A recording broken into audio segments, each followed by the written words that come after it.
Alors, à l'heure des réseaux sociaux, moi je suis accablée lorsque je constate que des gens qui n'ont jamais appris ce métier, que ce soit dans une école ou que ce soit sur le tas, parce qu'on n'apprend pas toujours le journalisme dans une école, ces journalistes improvisés écrivent des logorées qui n'apparaissent pas comme étant leur avis véritablement personnel, mais qui apparaissent aux yeux du public qui ne sait plus différencier un post Facebook d'un article de presse, d'un article, d'une enquête, voire même d'une interview. Eh bien, le public pense que la chose est vraie à partir du moment où il y a un grand nombre de likes, c'est-à-dire de j'aime sur Facebook, et un grand nombre de partages. Ce qui va faire véracité, ça va être le nombre de likes. Donc plus il y a de likes, plus l'information semble vraie, ce qui est totalement affolant.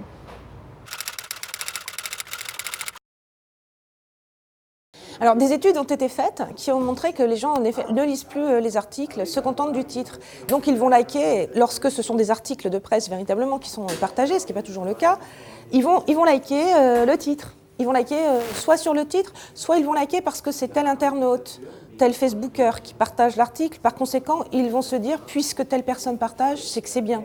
Donc je like, je partage sans même le lien. Ce qui fait que n'importe qui peut manipuler n'importe qui finalement. On pourrait mettre n'importe quel article et faire passer quelque chose d'absolument aberrant pour quelque chose de valable par le simple fait de porter un nom qui est considéré comme sérieux. On pourrait en jouer. Avec tout cela, on a vu se développer le phénomène suivant. Beaucoup de gens qui ne sont pas journalistes se mettent à écrire sur des supports, des pure players, quoi. C'est-à-dire que sous certaines signatures, eh bien, on trouve des plus ou moins politiques, pseudo-politiques, pseudo-experts, citoyens lambda, qui écrivent d'ailleurs plus ou moins bien, enfin, mais bon, qui ont un nom sur Facebook et donc qu'on va lire dans différents médias, ce qui est absolument ahurissant. Auparavant, au moins les éditorialistes étaient quand même des intellectuels reconnus. Et plus ça va, plus c'est du citoyen lambda qui, en effet, manque totalement de déontologie, c'est-à-dire ne prouve pas ce qu'il avance.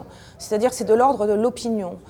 On confond opinion et information. On peut avoir une opinion en tant que journaliste, mais donner une information, ça reste autre chose. Et puis, la déontologie voudrait que l'on cite ses sources, ce qui n'est absolument pas le cas.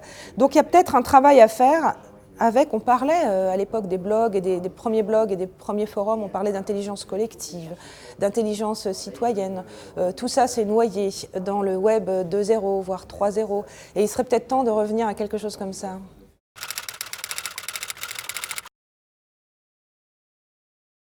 À l'époque des blogs et des forums, dans les années 2000-2005, tout début de tout cela, il y avait Internet avait développé chez les gens, après avoir développé une peur comme la locomotive à vapeur en son temps, avait développé un espoir fou qui était celui qui existe toujours d'ailleurs avec Wikipédia par exemple, quelque chose de très bien, de produire une intelligence, produire un corpus documentaire pour collectif, pour l'ensemble, à usage de tous, fait par tous et à usage de tous. Et je pense qu'il serait temps que chacun et tous exigent à la fois des journalistes et à la fois de ceux qui se font passer pour des journalistes et qui n'en sont pas, qui sont de simples tribuns élus par la vox populi de Facebook ou de Twitter. Il faudrait exiger une déontologie telle que celle à laquelle sont liés, en principe, les journalistes, selon laquelle notamment on cite ses sources, selon laquelle notamment on va sur le terrain, selon laquelle notamment on interroge les gens dont on parle.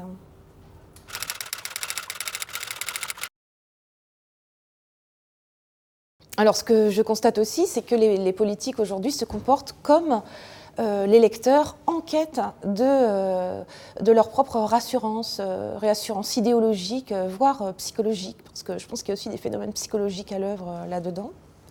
Et les politiques se comportent comme les lecteurs, j'en parlais tout à l'heure, qui cherchent simplement à lire quelque part, peu importe où, peu importe le support, peu importe la signature, peu importe le sérieux, pas le sérieux, peu importe même la véracité des faits.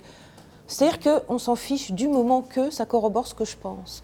Et les politiques font pareil. Alors on les entend dire « ma vérité, c'est que ». Mais quel est ce « ma vérité » ? Tout ne se vaut pas. On ne peut absolument pas, dans une démocratie saine, considérer que tout se vaut. On ne peut pas considérer que des sites sérieux, de journaux reconnus eh bien, équivalent à des sites de propagande, quelle que soit la propagande en question, bien sûr. Alors on peut rire de comment ça s'appelle ce truc-là, ce truc des décodeurs du monde, là, des codex. Ah oui.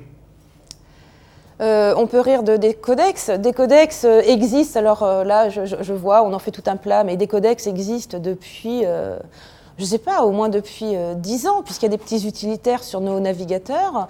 Il y en a un qui s'appelle Watt en particulier et qui permet de contrôler la qualité du site, parce qu'elle est contrôlée en permanence par ses utilisateurs. Donc les sites d'information comme les autres. Donc des codex n'a rien de nouveau. Voilà, donc à quoi bon s'enflammer pour dire qu'après tout, un politiquement correct appelé décodex voudrait absolument faire taire le fameux impolitiquement correct. Tout cela est assez ridicule, surtout quand on voit la qualité d'information du dit impolitiquement correct.